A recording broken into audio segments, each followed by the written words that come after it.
Hey everybody, I am Nerdstalgic, and this is another episode of Let's Play Dwarf Fortress Tradeancient. Alright, so in our last video we kind of got some things back rolling. We designated a lot of areas to be dug out for future projects, and I think our next move is going to be to go ahead and set up that militia. So in order to do that in the best way possible, what we're going to want to do is we're going to want to switch over to Dwarf Therapist so that we can get a better idea of what we have in terms of military skill. So let's switch. Okay, we did, I think, just get a migration wave. We're in the fall now. Yeah. So we got 8. No, we got a summer wave, but we haven't received our fall wave yet. I think I'm going to go ahead and still get it set up. Wait. This person's already a soldier. That may have been somebody that I filled in with because somebody died out of the other squad. I'm not too sure. Let's just click over here and see what we've got. Okay, so I'm looking. This is gonna be a melee militia. So I'm looking around here, and I'm betting that these people are already in militias. Yeah, profession hammerman, fortifications of urging. What that tells me is a lot of these people who actually have military skill are people who are already in squads. That kind of makes me want to wait until we get another migration wave, just to see if we might get a few more people that are capable of leading a squad or filling a squad. We have enough chaff that we could just we could throw 10 I guess newbies into a militia, but it's going to take a long time for them to train up. Conversely, we could also like split our other melee militia in half, or take a third of them away and kind of like seed the other military group with them so that they'll be the ones that are giving instruction. But I'm not sure that I want to do that, just simply because that other group isn't really that well trained either. So we're going to wait for the next migration wave, and then when they come in, we'll make a decision about it. So either way, it's probably not too much of a big deal. I don't think that the goblins will be coming back terribly soon. Maybe like next year sometime would be possible. So what that means is we're gonna have to think up some ways to keep these guys a little bit more occupied, because right now they're not very occupied. So we probably have some places that need smoothing still, and or engraving. Are these? I don't think these walls are engraved. Yeah, they're just smooth. They're not engraved. So that's something that we probably need to get on, is engraving the bedrooms, because that will greatly improve what they think about that bedroom, as long as the engraving is done well. So.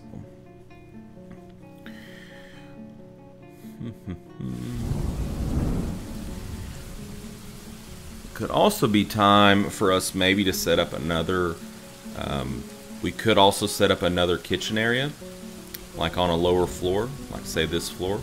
We could set up another kitchen area with another meeting hall. And what that would basically do is it would kind of relieve some of the pressure on this meeting hall, because as you can see, there's a ton of animals and people in here. It's just packed. There's always people going through here. So what that means is that the system itself is having to do a lot of calculations on pathing through here. Since dwarves can't move through each other, the system actually has to say, well, would this dwarf go around this dwarf? Will he wait? What will he do? So that's just going to add some extra strain onto the processor.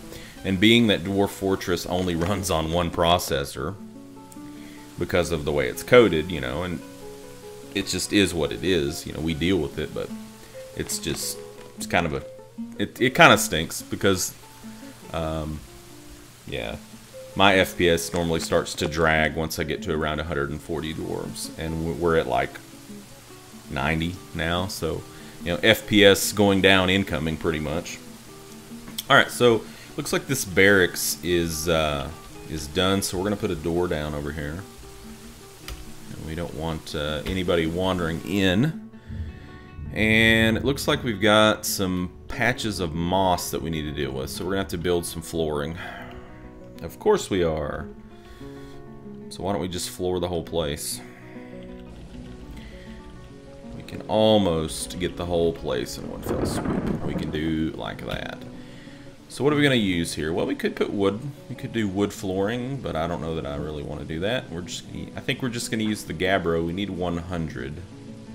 Ha, lead bars. We could floor it with lead. Wouldn't that hurt? You're sparring, you fall down, you're like, oh god, this floor sucks. It's made out of lead. So we're just going to use all this gabbro. And hopefully we have more than 99 units, because we're actually going to need about 124.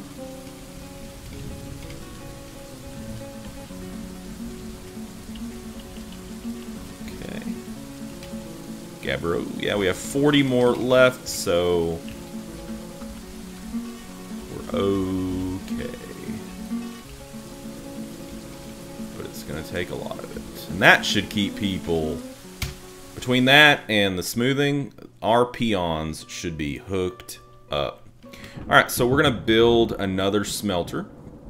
Now, smelters are not under workshops, they're under furnaces.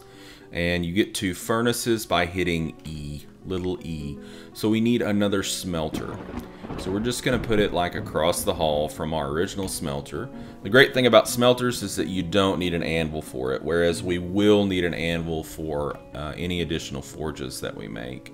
I think we have an extra anvil floating around, but I'm not... Yeah, we do. If you look right here in our furniture storage, we have an iron anvil, so we can make another workshop.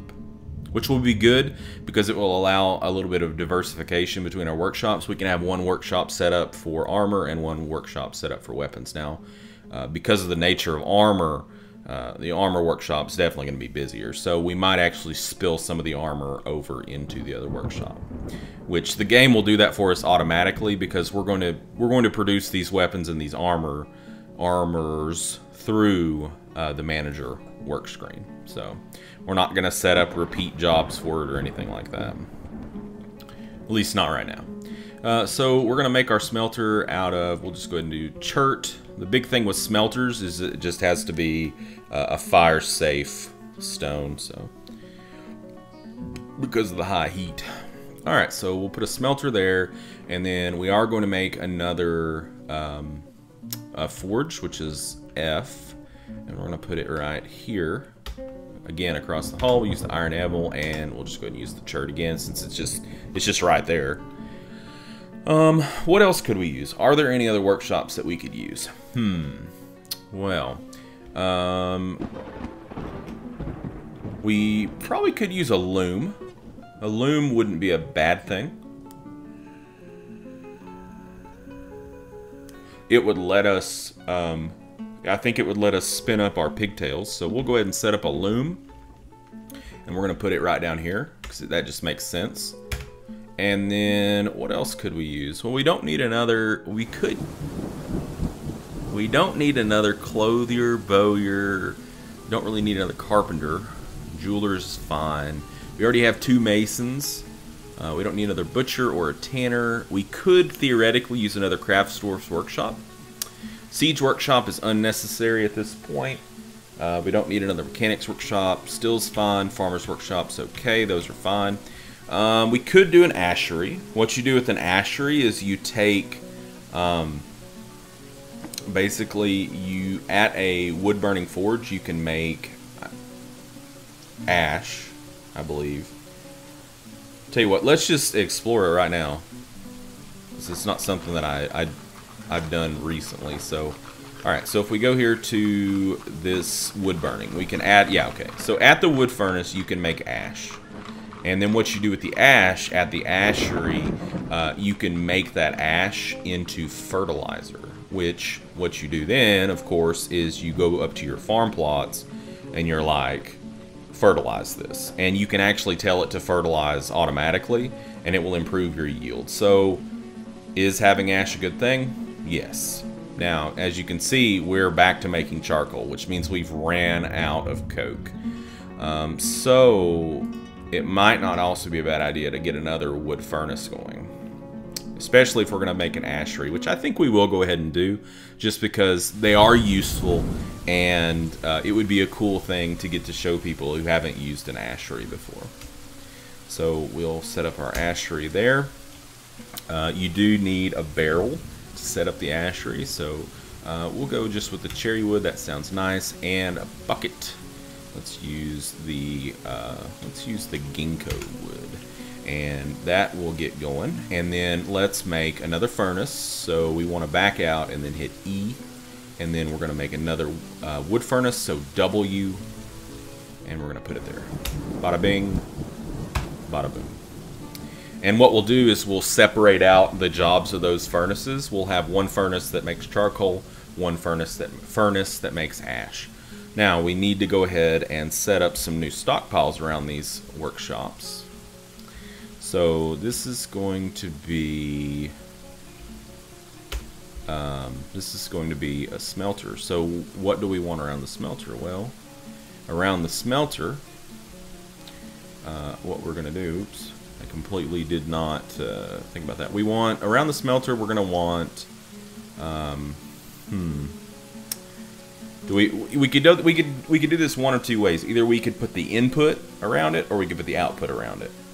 I kind of would rather do, I think, the input around it.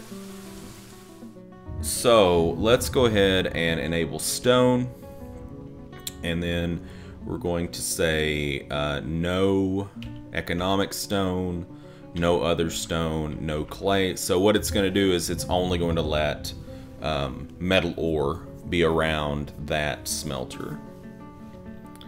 And then right here, where it's going to be our metalsmith's forge, what we'll do is we'll say we want bars and blocks here,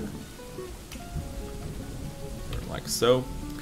And then we'll go into the settings and we'll tell it not bars of other material. Well, actually, we're actually gonna permit that, and we're going to take out ash, potash, pearl ash, and soap. Coal is completely fine. Well, is it? No, why would coal be fine? Coal is not fine. Alright, it's not fine. It's not fine at all. Coke would be okay. We don't need that. And that's fine. That's not fine. Alright, so that'll be okay. And then this is going to be a wood furnace, so I mean, you can guess what we're going to put there. Wood. And then this is going to be an ashery, so what we're going to do here is we're going to set up a stockpile for ash. Yep. So that'll be a bar and block stockpile. And then go back in here, bars and blocks. So we forbid the metal, and we're going to want to turn off coal, pearl ash, soap. We'll leave the potash. That's fine. Turn that off. Okay. And then down here, since this is a loom, what we're going to want to do is we're going to want to make a cloth stockpile down there.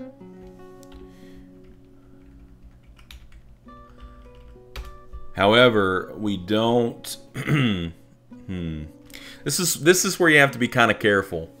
Actually, I guess what we might want to do is we might want to set the pigtails to go there. Yeah. You just have to be careful about your thread, because if you're not careful about your thread, what will end up happening is your thread will end up getting used up, and you won't have it when you need it for like sutures. So instead of actually we're going to actually change this. We're going to change the settings. We're going to go into cloth, and we're going to disable cloth, and we're actually going to go up here to food, enable that, and we're going to toggle. We're going to toggle all this except for a certain kind of plant. And what we want here is we want pigtails. Boom. And that'll bring pigtails down there. Now, I could be completely off base on that. This is actually the first time I've really set up a pigtail industry, or not even really an industry, but just even kind of tinkered with pigtails. So we might have to adjust that. It may not be exactly what I'm wanting to do. So this is already wood furnace. They were like Johnny on the spot with that. So we're going to go ahead and wrong screen. We're going to go ahead and tell this thing. We're going to say we want ash, big boy, and we want a lot of it. So we're going to go ahead and set up a workflow constraint for ash. And we're going to tell it we want to keep 30, we're going to say 30 to 40 blocks of ash at a time. So that's going to keep somebody extremely busy. Alright, so we got lye, potash from lye, and potash from ash. So potash is what we're talking about here. With lye, you can make soap. Which soap is pretty useful, pretty important, especially for like wound cleaning. And it does give additional happy thoughts to dwarves if they have access to soap to clean themselves with. But it's never been something I've really messed with too much. So, so what we're going to do is we're going to say potash from ash, and we're going to set it on repeat, and we're going to set up a workshop profile for it, and boom. And we're going to tell it we want 10 to 20 at all times. 10 to 20. Biggity bam. And then, is this built? It is built. So we can, there's a few different things you can do with loom. You can collect webs. Weave cloth, weave silk cloth, weave cloth, weave metal cloth. Metal cloth being adamantine strands.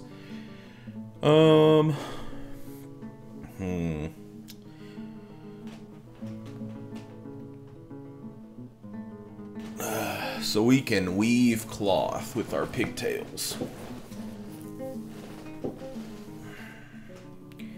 I just don't want to run out of thread.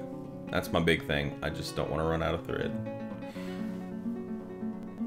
Let me consult the wiki about this, just to make sure I know what I'm doing. Alright, so the loom is used to turn threads into cloth. The command to collect spider webs is also set here. The loom's functions are automated by default, so any weavers will automatically collect spider webs and weave thread into cloth. You can change this behavior and set workshop orders. The automatic creation jumps takes some time. Alright, so yes, what we're gonna want to do here. Alright, so this is what we're gonna do. This is what we're gonna do, guys. Alright, we're actually gonna hit O for orders, and then W for workshop orders, and you see where it says auto loom dyed thread. That's exactly what we want. Basically what that does is it tells those automated workers, it says you can, anything that's dyed, any thread that's dyed, you can loom it automatically and turn it into a dyed cloth. But if it's not dyed, don't touch it. So that's a way that you can kind of manage the thread and keep some thread in reserve. You can build a dyer's workshop, and you can use dye to dye thread, which is kind of cool, and we'll probably end up doing that. So, all right. So this is getting a little grassy in here. So I guess we need to go ahead and set up a floor, don't we? Before it gets a little out of hand.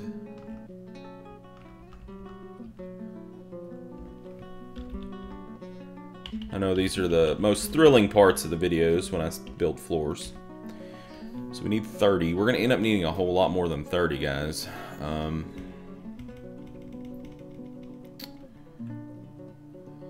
Could use granite. So distance away. I think we probably, I don't know. We've only got 96 gabbro. I'm kind of concerned that we're going to end up having some kind of a monstrosity. Let's go with granite for this floor.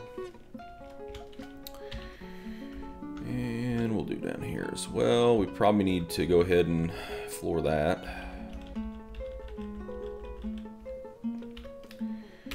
We'll try to get away with using granite if we can. And a little bit more over here. The moss just pisses me off, guys. That's what the deal is. I hate it even more than... Yeah, we're going to run out of granite. I hate it even more than mismatched floors. Okay, so we ran out of granite. That means we're going to switch over to Gabbro. Gabbro. We could do microclimb. So we'll do the Gabbro. And then we got a little bit more we need to do. Just a little. Just a smidge. Just a smidge. So we need 8 more Gabbro here. And then looks like... It's kind of hard to distinguish that gray from that brown at times.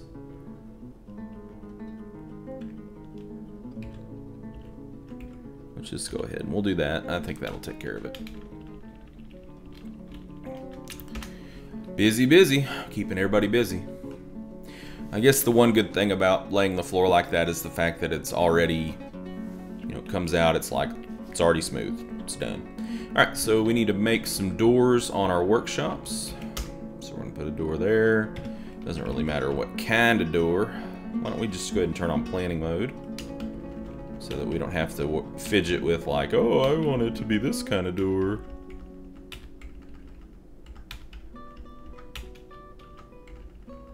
Because really, I don't care.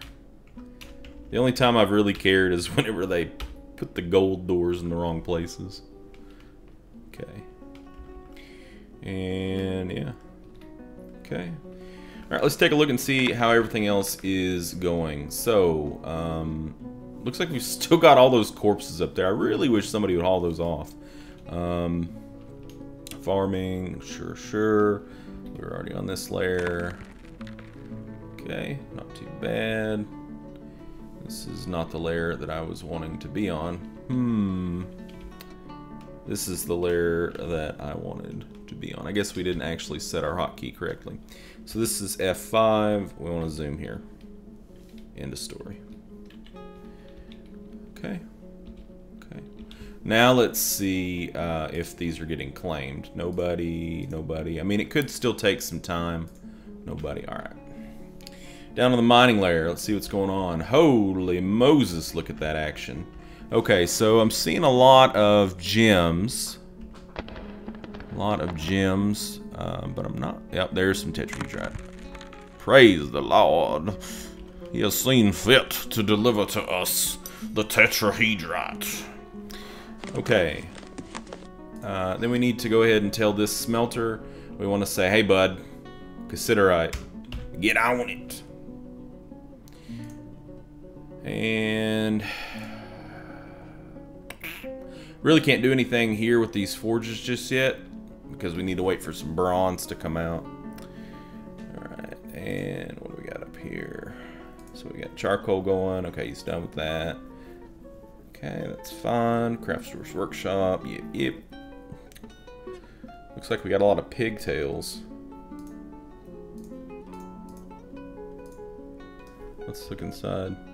No, it's just cloth. It's just straight up cloth. I don't want cloth in there, guys. I want pigtails. Guys, I don't want cloth. I want pigtails. I said no cloth. Okay? I said no cloth. See, it's even disabled. Ugh. Ugh.